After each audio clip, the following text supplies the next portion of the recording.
Red ডায়মন্ডের mother plant চারা বাঁধা হয়ে গেছে, জল দেওয়ার কাজ চলছে।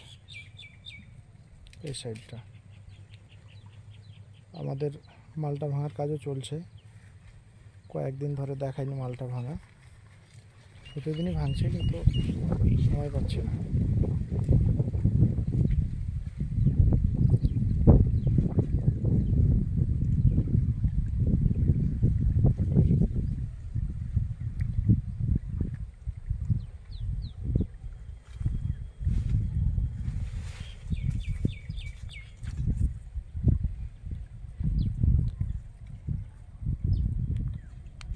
এটা হচ্ছে অ্যাভোকাডো যে গাছ, অ্যাভোকাডো চারার যেটা মাদার গাছ, সেটা দেখছেন অ্যাভোকাডো। আর আমাদের এই যে সাহেবরা চারা বাঁধছেন এই রোদ্রে, ছাতা আছে একদিকে, রোদ্রে বসে বসে কাজ করছে। এটাও দেখছেন অ্যাভোকাডো। আর সবচাইতে নতুন ভ্যারাইটি যেটা, এটা দেখছেন ব্ল্যাক ডায়মন্ড পেয়ারা। এটা হচ্ছে থাইল্যান্ডের একটা জাত ব্ল্যাক ডায়মন্ড পেয়ারা।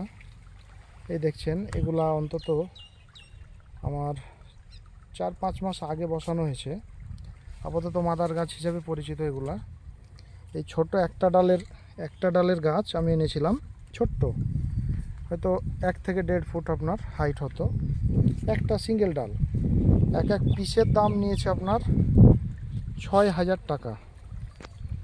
এটা হচ্ছে ব্ল্যাক ডায়মন্ডের নতুন একটা ভ্যারাইটি, প্রচণ্ড আপনার সুস্বাদু পেয়ারা।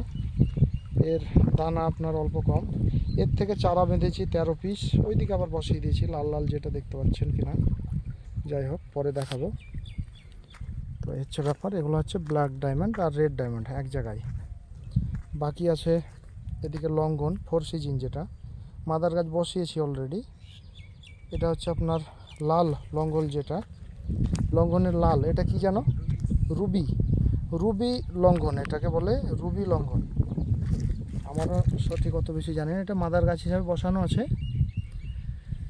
আশা করছি পরবর্তীতে এর থেকে চারা আমি বাঁধতে পারবো ফল টল দেখে খেয়ে। ওকে।